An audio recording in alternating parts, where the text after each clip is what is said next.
Rails é um framework, ou ferramenta, baseada em arquitetura MVC, e ele é líder em desenvolvimento web.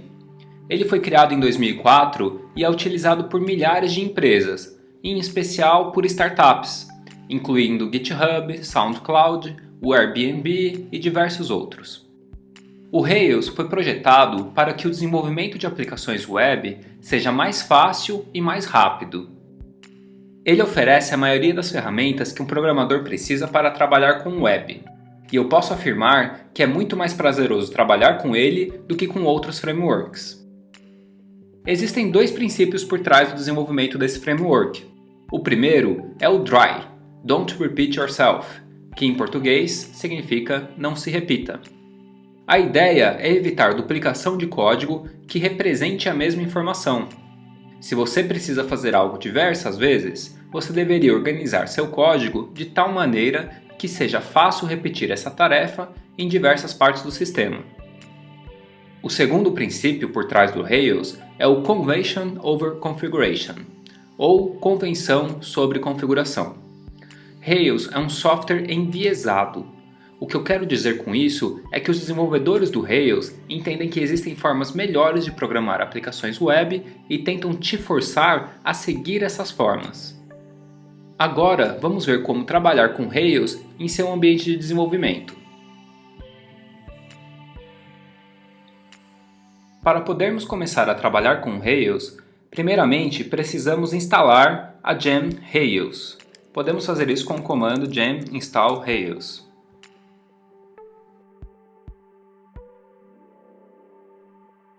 Instalamos com sucesso a versão do Rails 5.0.0.1.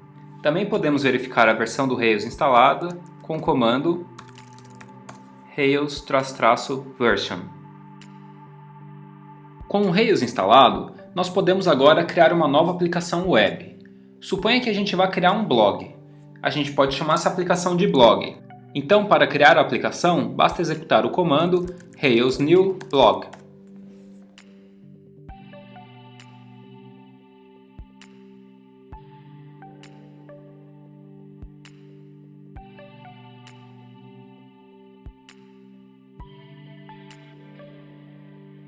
Pronto, o Rails criou a aplicação. Vamos só dar uma olhadinha rápida no que esse comando Rails new blog fez. Primeiramente, o comando criou diversos arquivos dentro de uma pasta chamada blog. Em seguida, instalou diversas gems que são dependências dessa aplicação. Nós podemos acessar a aplicação recém-criada entrando no diretório blog. Veja que existem vários subdiretórios e arquivos aqui dentro. Eu vou explicar para vocês o que cada um deles representa. O primeiro arquivo que eu vou comentar é o gemfile. Eu vou aproveitar também e falar sobre o gemfile.lock. O gemfile é um arquivo que define todas as dependências desta aplicação. Por exemplo, essa aplicação depende do próprio Rails, depende da gem SQLite 3, depende de uma gem que chama Puma, por aí vai. Tem diversas gems que, por padrão, já vêm definidas como dependência dessa aplicação. O gemfile.lock, por outro lado, ele especifica exatamente a versão de cada gem e de suas dependências que o projeto está utilizando. Isso permite que desenvolvedores trabalhando em computadores diferentes instalem exatamente as mesmas versões de todas as gems que são necessárias para o projeto. Nós podemos instalar as gems especificadas no gemfile com um comando muito simples: bundle install. Esse comando verifica quais gems ainda não estão instaladas e instala elas. No caso, como depois de criar a aplicação o Rails já instala todas as dependências, atualmente todas as gems já estão instaladas. Eu vou criar uma nova entrada aqui no gemfile, especificando uma nova gem que é dependência desse projeto. Vamos supor que a gente precise fazer consultas de CEP nesse projeto, então eu vou precisar da gem CEP. Para instalar essa gem que eu acabei de especificar, basta executar o comando bundle install novamente.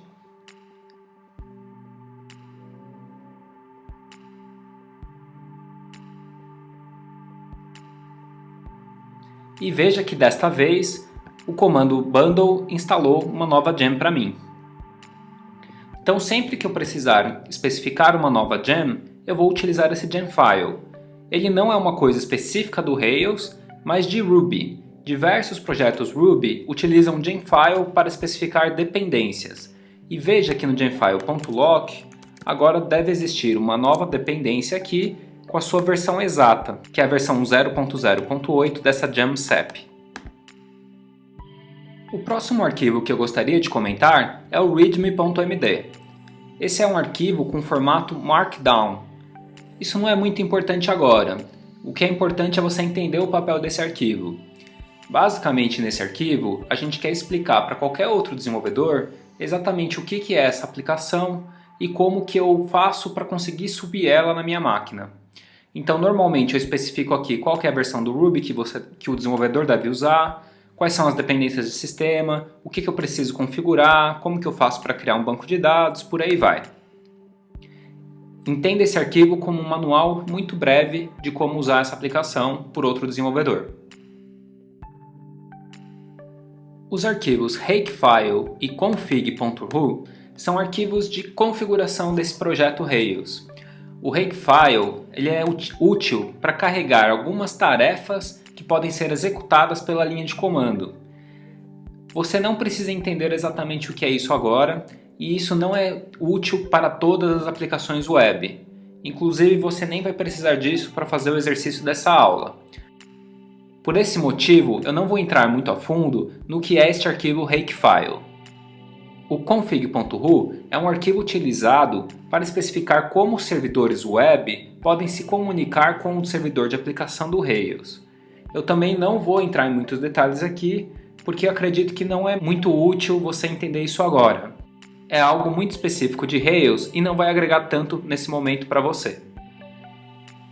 Agora vamos falar das pastas que existem dentro dessa aplicação. A primeira e uma das mais importantes é a pasta app. Vamos verificar o que é dentro dela. Existem as seguintes pastas: Assets, Channels, Controllers, Helpers, Jobs, Mailers, Models e Views.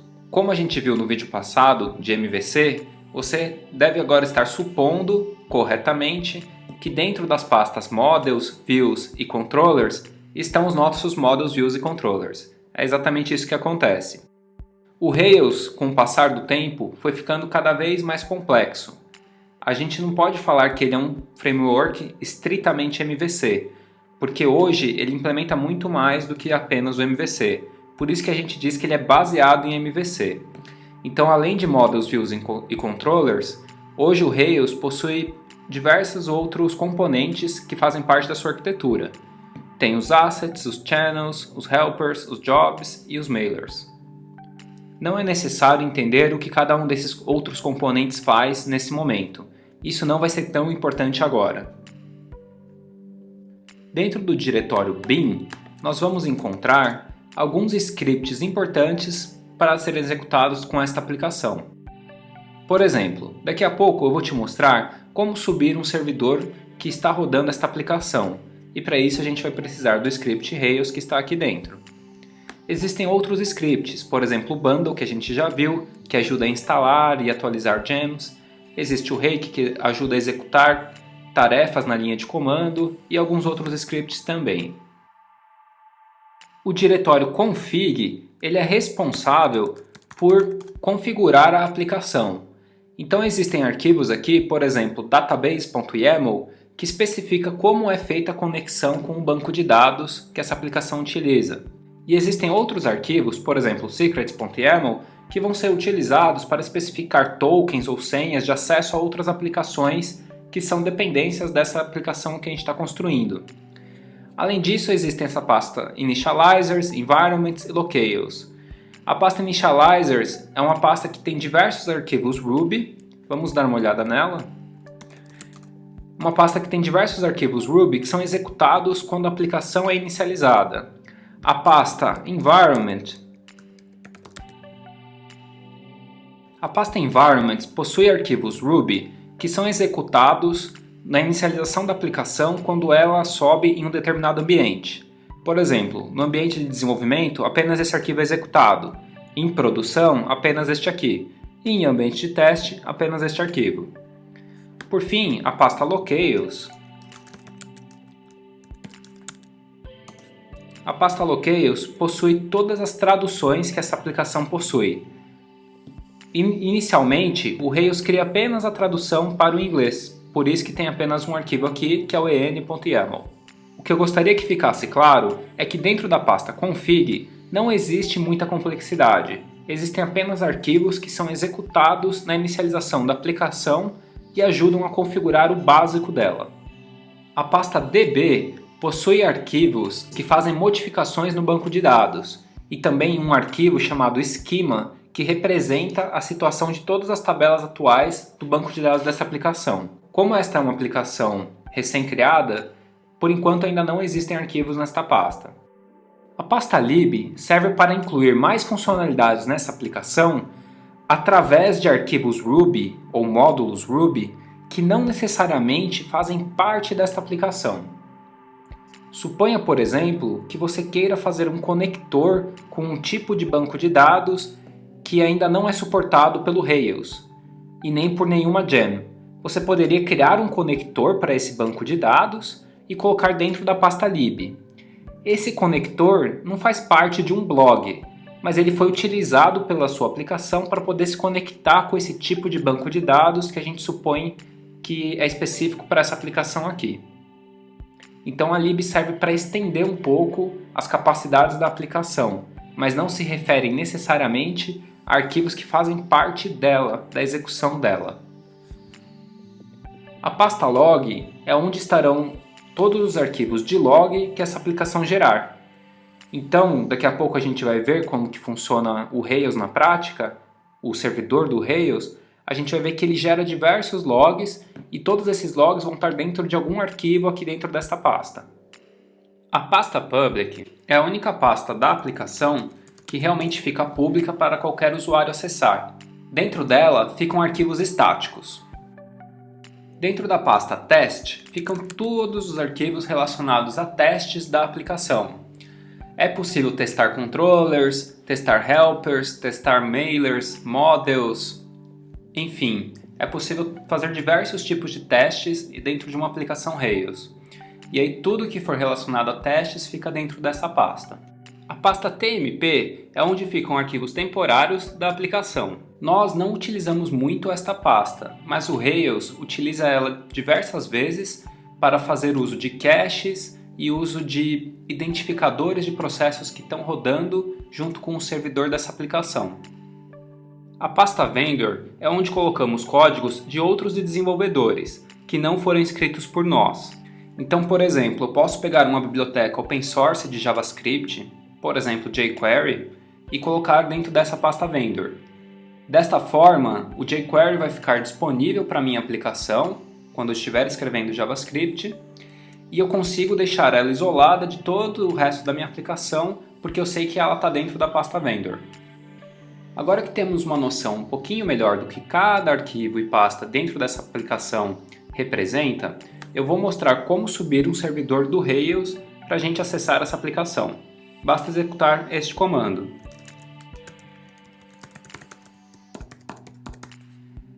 A opção --binding ela serve para permitir que qualquer rede acesse essa aplicação e não apenas o computador local do Cloud9.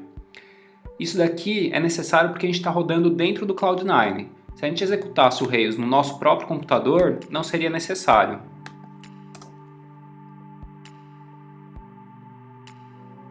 Ok, o servidor subiu e agora a gente pode acessar essa aplicação na porta 8080. O endereço do Cloud9 desta máquina é este aqui, e eu estou colocando a porta 8080. Yay! You are on Rails! Funcionou, a gente conseguiu acessar a aplicação Rails, por padrão já vem essa homepage aqui, e agora tudo que a gente fizer já vai poder ser acessado diretamente por esse endereço aqui. Eu espero que você esteja gostando de conhecer o Rails. No próximo vídeo, eu vou te mostrar como começar a programar uma loja online com ele.